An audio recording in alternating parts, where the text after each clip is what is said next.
Olá, eu sou a Sofia e esse grupo é composto também pela Annelise, pelo Bruno, pelo Clayton e pela Fernanda. A gente vai apresentar o trabalho do zoneamento agrícola de risco climático ZARC para a cultura do girassol. A planta, então, ela tem suas condições ideais para o cultivo, fazendo com que não se deva fazer o seu plantio em qualquer época. Então, a partir disso, o girassol tem diferentes necessidades ecofisiológicas de acordo com a fase que ele se encontra. Na fase vegetativa, essa cultura tem uma necessidade de temperatura que varia entre 23 a 28 graus Celsius e uma necessidade hídrica de 0,5 a 6 milímetros por dia. Já na fase reprodutiva, essa faixa de temperatura varia, tendo que ser apenas menor que 35 graus Celsius, além de uma necessidade hídrica de 6 a 8 milímetros por dia. Aqui a gente tem um adendo que na fase de enchimento de grãos, a necessidade em relação à temperatura é de 20 a 24 graus Celsius e a necessidade hídrica é de 4 a 6 milímetros por dia, sendo que a deficiência hídrica nessa fase afeta o teor de óleo. A partir disso, o objetivo do zoneamento agrícola de risco climático para a cultura do girassol foi identificar os municípios aptos e os períodos de plantio para o seu cultivo, com baixo risco climático no estado, permitindo então reduzir os riscos relacionados aos problemas climáticos, permitindo o produtor justamente identificar essa melhor época de plantio, levando em conta a região do país, a própria cultura e os diferentes tipos de solo.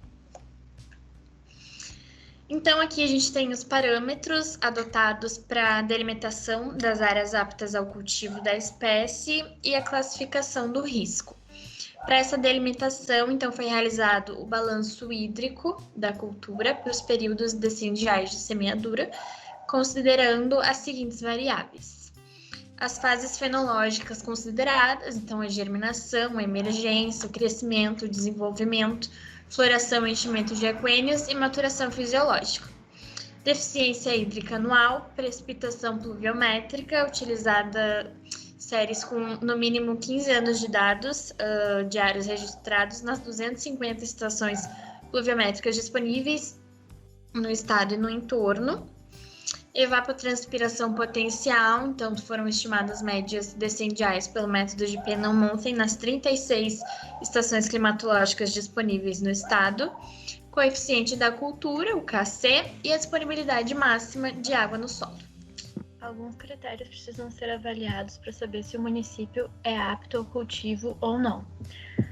Dentre os parâmetros edafoclimáticos, precisa analisar uma série histórica climática de no mínimo 15 anos, analisar o ciclo de maturação fisiológica dos cultivares de interesse, o tipo de solo, atentando para a capacidade de retenção de água e evitar que adversidades climáticas coincidam com a fase mais sensível das culturas, sendo ela a fase de florescimento e enchimento de grãos.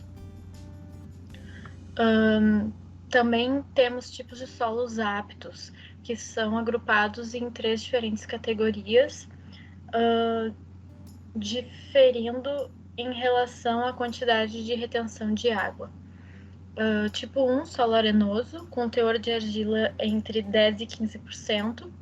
Tipo 2, textura média, teor de argila mínimo, de 15% a 35%, com teor de areia menor que 70%. E tipo 3, solo argiloso, com teor de argila maior que 35%. Tipos de cultivares são agrupados em 3 grupos quanto ao ciclo de vida. O grupo 1, que é o mais precoce, com 110 dias de ciclo de vida, 12 cultivares. O grupo 2, com 120 dias, sendo o intermediário, com 10 cultivares.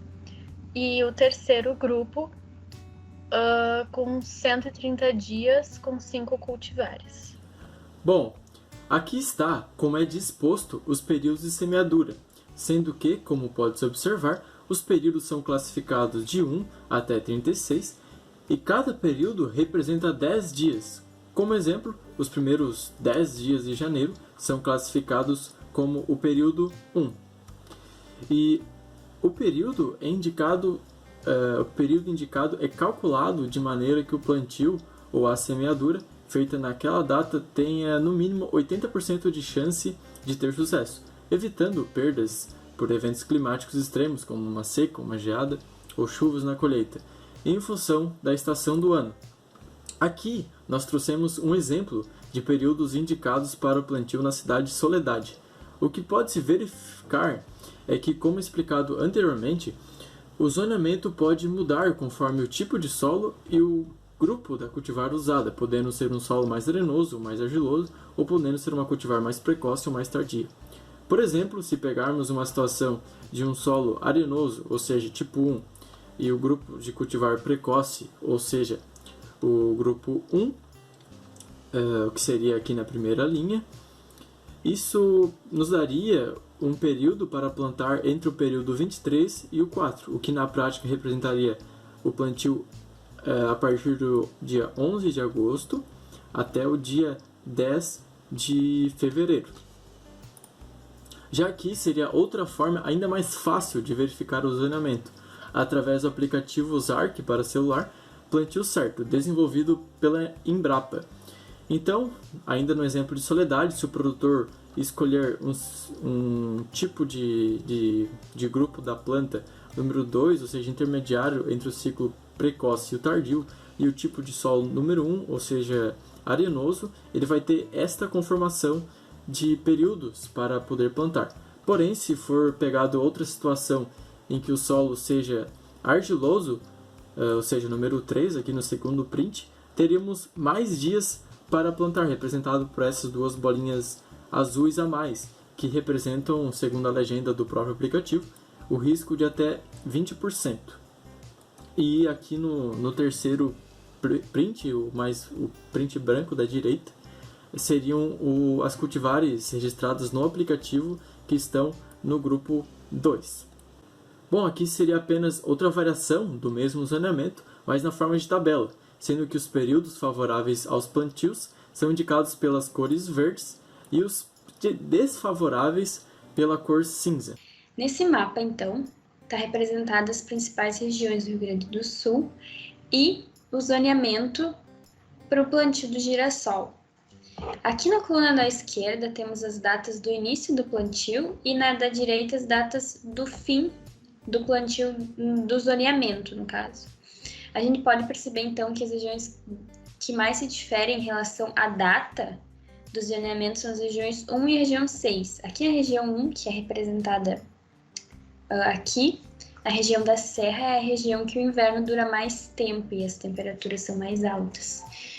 Por isso, como o girassol exige que durante a sua fase vegetativa a temperatura esteja acima dos 23 graus e pelo inverno dessa região durar mais tempo, o zoneamento se inicia mais tardio em relação às outras regiões. E como o oposto disso é que a região 6, que é uma região baixa e com inverno que dura menos tempo e não tão rigoroso assim, o início do plantio já inicia no dia 21 de julho, bem antes em relação às outras regiões. E aqui temos um experimento que foi feito pela Embrapa, em Santa Rosa, região 6 aqui do mapa, que é o início do zoneamento mais cedo em relação às outras regiões. A gente pode perceber aqui, um gráfico aqui na esquerda, é o gráfico da produtividade em relação a cultivar e a data do plantio. E aqui eu vou explicar então um pouquinho melhor do experimento.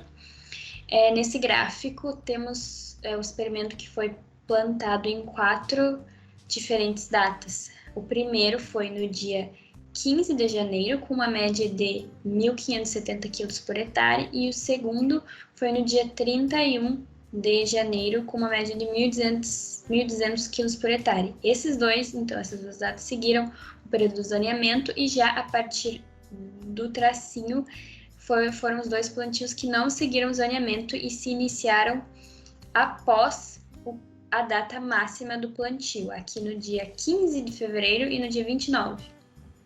Aqui, então, a gente percebe que a produtividade foi bem menor, 970 quilos por hectare, e a do dia 29, o plantio, a colheita, no caso, foi inviabilizada, porque as baixas temperaturas e alta umidade na época do florescimento e enchimento de grão não favoreceram a cultura, tanto é que o experimento nem foi colhido.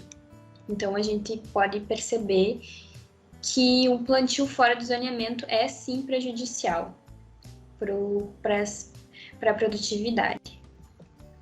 E aqui temos um esquema que é um dos principais motivos para o produtor seguir o zoneamento, é em questão do seguro agrícola. Se ele quer fazer o seguro agrícola ou proagro em relação à sua colheita, ele tem que seguir as datas do zoneamento, ele tem que informar o banco o início do plantio dele. Aqui a gente vai fazer então uma crítica ao zoneamento agrícola, onde a gente então levantou algumas variáveis onde não englobam então o zoneamento agrícola e risco climático não consegue atingir. E um dos tópicos que a gente citou aqui está a questão do produtor nem sempre pode respeitar as datas estipuladas aí pelo zoneamento agrícola. E diante desses fatores a gente procurou 3 fatores que influenciam o produtor não respeitar essas datas do zoneamento. Uma delas é a coincidência de safras, ou seja, uma safra que ele, por exemplo, estaria encerrando agora, e ele teria agora entrando aí com uma cultura de verão. Por vezes ele não consegue fazer essa semeadura da outra cultura também, talvez antecipadamente, dentro das primeiras datas do zoneamento, pouco depois, né? Como foi as datas aí variam, né? Como os colegas citaram anteriormente, então acaba coincidindo, talvez agora aqui na entrada das culturas de verão, consegue coincidir com as datas de semeadura destas, né?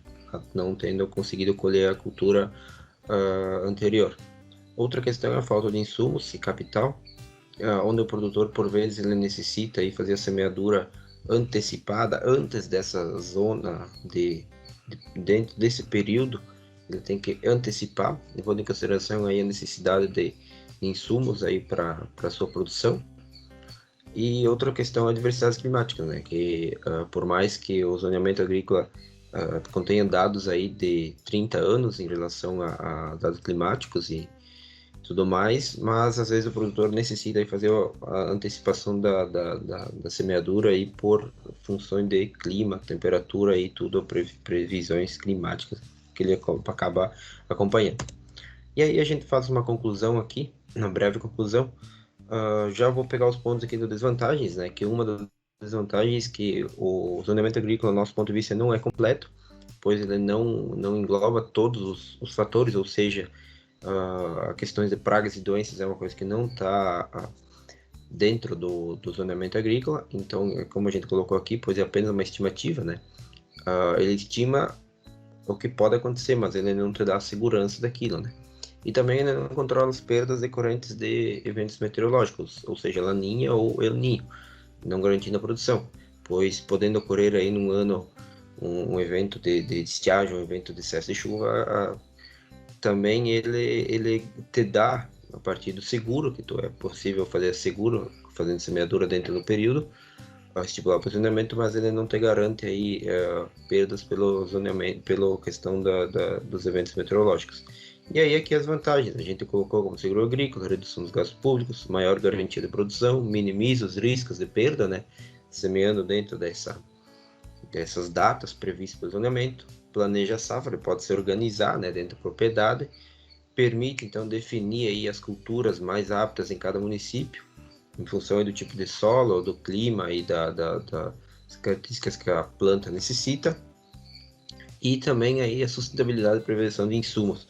Ou seja, o zoneamento ele tem em si várias vantagens, entretanto a gente sabe que ele tem alguma segurança de uns 80% por aí, ele te dá segurança. Do restante a gente sabe que correm riscos aí por diversos, sejam os eventos, então não existe aí 100% de garantia, mas tu tem uma certa segurança em semear dentro dessas datas para o zoneamento. Então Então, no nosso trabalho era isso. Queria agradecer a atenção de todos. E aqui, então, a gente tem as nossas referências bibliográficas.